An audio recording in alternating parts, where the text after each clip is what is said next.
আয়নাঘরের রূপকার বলে পরিচিত ছিলেন একসময়ের প্রতাপশালী লেফটেন্যান্ট জেনারেল শেখ মামুন খালেদ। ছিলেন প্রতিরক্ষা গোয়েন্দা মহাপরিদপ্তর ডিজিএফআই এর মহাপরিচালক।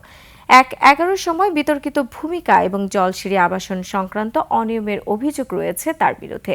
দীপু শিকদারের রিপোর্ট। কালার এক্সপার্ট ডার্ক স্যাপ এবং মাইল্ড অন হ্যান্ডস টেকনোলজি সমৃদ্ধ অরিক্স অ্যাডভান্স ডিটারজেন্ট পাউডার আপনার লন্ড্রি এক্সপার্ট। আমি সেই সংগ্রামে সম্পৃক্ত ছিলাম এবং শেখ মামুন খালেদ বাংলাদেশ সেনাবাহিনীতে তার চাকরি জীবন শেষ করেছেন লেফটেন্যান্ট জেনারেল পদবি নিয়ে। ২০১১ থেকে ১৩ সাল পর্যন্ত শেখ মামুন খালেদ ডিজিএফআই এর মহাপরিচালকের দায়িত্ব পালন করেন।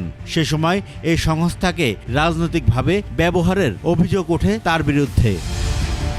১/১১ সরকারের সময় এই সাবেক সেনা কর্মকর্তা বিতর্কিত নানা কার্যকলাপে অবতীর্ণ হন বলে অভিযোগ রয়েছে।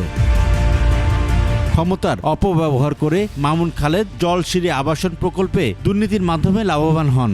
গত বছর এমন এক অভিযোগে তদন্তে নামে দুর্নীতি দমন কমিশন।